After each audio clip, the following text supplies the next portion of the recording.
Alors là, on est à Rosenwiller, donc dans notre cave. Là, on a aussi élu domicile pour notre caveau de dégustation. Là, c'est un caveau qui a plus servi depuis presque 10 ans, je dirais.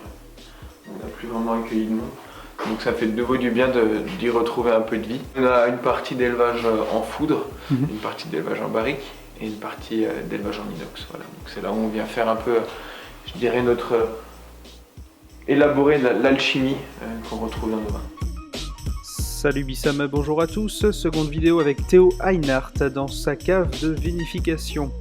Sa cuvée l'Intrépide était l'une des 2 cuvées de la box d'avril. Pour avoir plus d'informations sur les abonnements de vins naturels, rendez-vous sur jusdelavigne.fr. Bonne vidéo. Pourquoi des macérations courtes comme ça?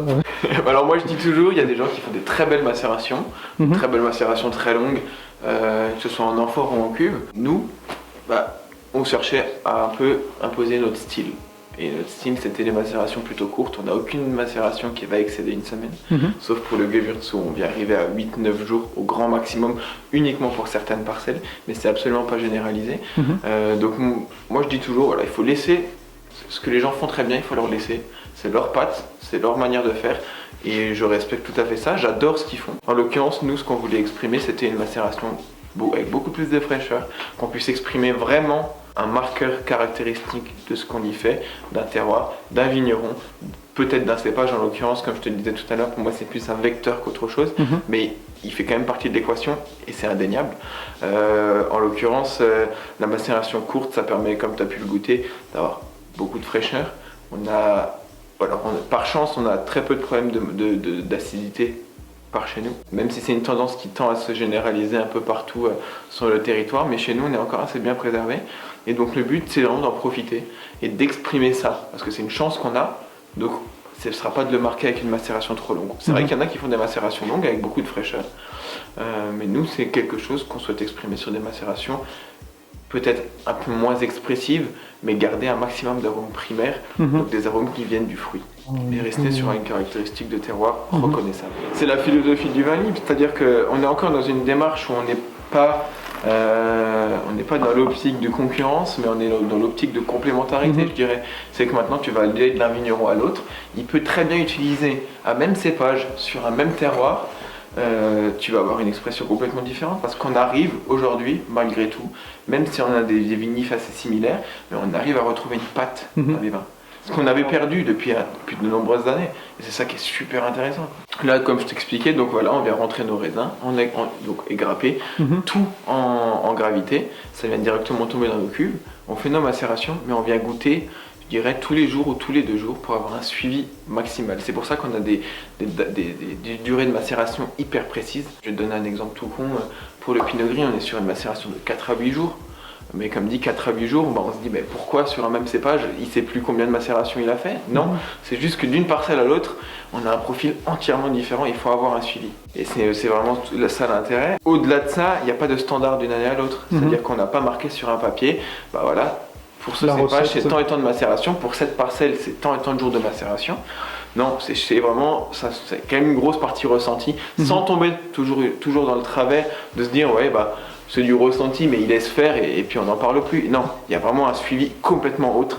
C'est beaucoup plus basé sur le ressenti. Si aujourd'hui, moi, je caractérise mon Gewürz de vibrant, si je caractérise mon pulsar de vibrant, c'est parce que c'est avant tout, le vin, ça doit partir d'un ressenti et d'une émotion. On perd un peu l'âme du métier en disant juste que voilà, on boit du vin, c'est tel et tel standard, on retrouve ça pour ça, ça et ça. Il faut un peu sortir de ça et se dire que un vin qui te plaît, c'est un bon vin. Voilà, tout simplement. Alors certes, il y a d'autres facteurs qui vont rentrer en jeu, mais ça part de ça. C'est qu'on le fait pour un consommateur, mais on le fait aussi pour exprimer quelque chose qu'on fait. Si tu peux pas ressentir quelque chose dans le vin, c'est que soit le vigneron a mal fait son boulot, soit le vin il te plaît pas. Là, c'est les barriques dans lesquelles on fait l'entièreté de notre pinot noir. Donc là, on est sur des demi-minutes 350 litres qui nous viennent de nos chers amis bourguignons. J'ai vraiment la volonté de trouver des fûts qui ont déjà quelques vins. C'est-à-dire que là, on est sur sur un fût de 4 vins et les deux autres de 5 vins. C'est pour pas trop marquer au bois. Ça nous sert juste à trouver un équilibre et à fondre un peu tout ce qu'on peut y retrouver. Même si on est sur de la vendange 100% égrappée, on a très peu d'astringence, mais on a quand même un support tannique très important. Surtout avec les maturités qu'on a actuellement. Donc le tout, c'est de vraiment de fondre et de créer un équilibre. Là, on est sur des foudres allemands.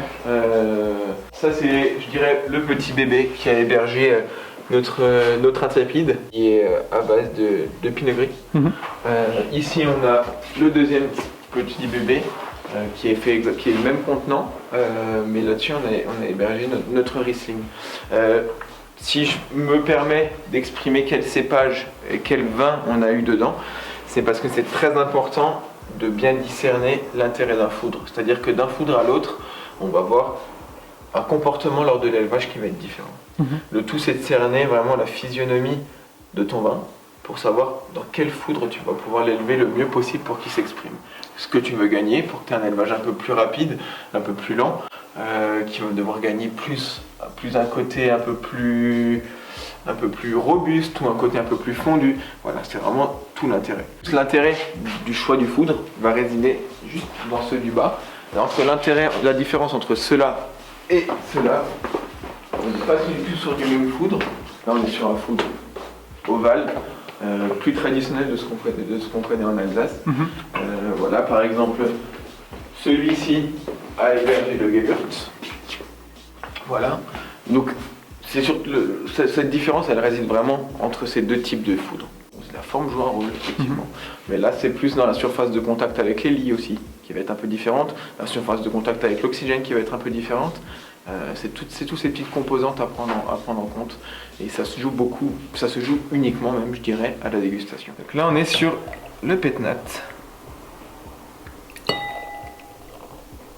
Toi, tu as dit que ton domaine était plutôt crémant à la base. À la base, ouais. Plutôt, ouais, la bulle a toujours été omniprésente chez nous. Mais là, du coup, on a voulu essayer un peu différemment avant de se lancer dans le crément zéro dosage, qui reste dans la philosophie. On a voulu essayer de faire un Pétnat, garder cette fraîcheur, ce côté fraîcheur qu'on pouvait avoir, avec des cépages qu'on n'utilisait pas avant pour le crément, parce qu'on peut faire différemment avec une bulle. Alors c'est clairement pas abordé comme un crément. On a quand même beaucoup moins de pression, beaucoup moins de bulles, mais on a beaucoup plus de fraîcheur, c'est beaucoup plus tendu. Donc là on est sur un Pétnat de Sylvaner et de Gewürz. Donc 4 jours de macération pour les Sylvaner et 4 jours de macération pour le Gewürz. Le but c'était de trouver un équilibre entre la tension du Sylvaner, malgré qu'on a eu une macération dessus. Il le supporte très très bien, il garde beaucoup de fraîcheur, il exprime complètement l'esprit calcaire, si on peut appeler ça comme ça, l'esprit de nos mouches et le calque. On a un côté salin en bouche qu'on va retrouver sur tous nos vins, c'est ce marqueur. Parfois on doit souvent attendre quelques années pour retrouver cette marque. L'avantage de nos macérations, c'est que c'est quelque chose qu'on va avoir tout de suite. C'est très caractéristique, on ne peut pas se tromper. On sait qu'on est arrosé à une village de mouche et le calque. Sinon, pour l'intégralité de nos cépages, c'est vinifié parcelle par parcelle. On fait ça en petites cuves de 6 à 10 hectos. Nous, ça nous permet d'avoir un suivi parcellaire hyper précis. Même si on est sur un terroir plus ou moins identique, on est sur des profils complètement différents d'une parcelle à l'autre. On peut avoir une parcelle 500 mètres plus loin qui va avoir 5 jours de différence de maturité pour un même cépage. C'est ça qui est super intéressant. On n'a pas des mêmes âges de parcelles, ça ne va pas se comporter de la même manière. Donc c'est vraiment tout l'intérêt de pouvoir suivre ça très attentivement. Avant, je te parlais du fait de garder le produit du terroir, le produit de notre sol entièrement dans nos vins, même si on fait une petite exception à la règle, c'est-à-dire qu'on vient égrapper nos raisins. Le but, c'est de rester toujours caractéristique à notre terroir, d'être très fidèle à ce qu'on peut y faire. La rafle, là on est sur un stade où ça peut un peu dénaturer, apporter un côté un peu plus astringent, un peu plus asséchant, surtout de la verdeur. Avec les fraîcheurs qu'on a dans nos vins, c'est pas quelque chose qu'on va chercher. Donc tu égrappes et après tu laisses macérer. Voilà, j'égrappe, je laisse macérer. On fait tout en gravité, c'est-à-dire qu'on vient dès la réception de la vendange, c'est-à-dire qu'on vient vendanger en bottiche, qui est traditionnel de l'Alsace, et on vient directement vider les bottiches dans notre égrappoir. Le pressoir est au-dessus, donc par là où vous êtes arrivé. Le pressoir est juste au-dessus, tous les grappoirs est aussi au-dessus. On n'a pas d'intervention de pompe, on a le moins de mouvement possible sur nos matières solides et sur nos jus. Donc le but, voilà, c'est de garder une unité, je dirais, au moment du pressurage. On fait très attention à ce que nos fermentations terminent en cuve. Ça nous permet d'un côté de protéger les jus pendant le pressurage, parce que le pressurage c'est quand même un moment où on a beaucoup de contact à l'oxygène. Donc le tout c'est de garder suffisamment de dégazage et de production de CO2 pour protéger les jus. Mine de rien, il faut quand même pas l'oublier, même si on fait du vin nature, respectueux, il y a quand même un aspect qualitatif à avoir derrière. Je dirais plus loyal et marchand, mais plus qualitatif dans le sens où on ne va pas chercher des jus oxydés, on ne va pas chercher de déviance, on essaie de faire des vins clean comme je te l'expliquais. Donc voilà, on vient vraiment faire très attention à toutes les étapes de vinification pour qu'on ait le moins de contact à l'oxygène. On vient souvent faire des houillages dans l'ifoudre parce que voilà, on a la fameuse part des anges. Il y a des moments où j'aimerais bien rencontrer ces anges pour savoir où est-ce qu'ils passent tout ce vin. C'est quoi, voilà, c'est 10% par an? Enfin, on compte non, pas autant, mais ouais, grosso modo, on est dans ces 5 à 10%. T'as dit que tu mettais jamais d'intrants? Enfin, que c'était ton souhait? Rien? Ouais, même pas un peu de soufre avant la mine? Rien du tout? Alors en l'occurrence, on n'est pas fermé dans le sens où il faut se dire un bon vin, ça n'a pas de soufre et rien d'autre, quoi. On n'est pas dans cette optique-là. On se dit que si on n'en a pas besoin, pourquoi est-ce qu'on en mettrait? Paradoxalement parlant, depuis des années, c'était les premières années où on a une qualité et un état sanitaire, que ce soit au niveau de la récolte et au niveau du vin, dans le vin, qui est aussi clean. Ça, c'est une des premières fois que ça arrive. Et on se dit, mais pourquoi mettre du soufre? Mis à part juste inhiber ou masquer un peu certaines subtilités, on n'aurait rien fait de plus. Voilà. Aujourd'hui, on a fait aussi le choix un peu fort ou pas de mettre du bouchon en verre sur la majorité de nos bouteilles, sauf pour le pinot noir et le haut-litre où là on a mis du liège, mais c'est un choix parce que c'est des vins qui, selon moi, ont encore besoin d'évoluer en bouteille, mais sur le reste on a mis du bouchon en verre parce qu'on a encore assez de particules dans le vin pour que ça évolue avec le temps. Mais on vient quand même protéger au maximum de l'oxygène. Ça permet de compenser d'un côté le manque de soufre pour les temps de garde, et ça permet voilà, de quand même de maintenir une certaine évolution en bouteille. On l'a observé sur notre premier millésime, 1 an en bouteille, ça n'a rien à voir. Je dirais que c'est tout aussi fabuleux, même plus, mais c'est différent. Et c'est vraiment tout l'intérêt. C'est qu'on puisse quand même garder cet esprit de vanguard. C'est quoi tes projets pour les 2 à 3 prochaines années là? Mon projet, c'est de m'éclater dans ce que je fais, déjà pour commencer. C'est de continuer cette démarche. Voilà. Le but, comme tu le disais avant, donc on faisait de la vente au vrac. On tombe un peu dans un style de routine. C'est un peu plus protocolaire, je dirais. Le but, c'était d'être vraiment en rupture avec ça et de retrouver ce petit pétiment dans l'œil. À chaque fois qu'on vient rentrer du raisin, tu as toujours cette petite boule au ventre de te dire « Waouh !» Ça y est, il est là, et maintenant il suffit juste de le laisser s'exprimer, quoi. Le laisser, mais en l'assistant. Parce que voilà, comme je te disais, on a ce fameux triangle du vin, comme je l'appelle. Voilà, c'est juste ça, c'est cette petite boule au ventre qu'on voulait retrouver, et cette excitation, quoi. C'est qu'à chaque fois que tu vas déguster ton vin dans ta cuve, tu as été là pour découvrir un peu ce sentiment.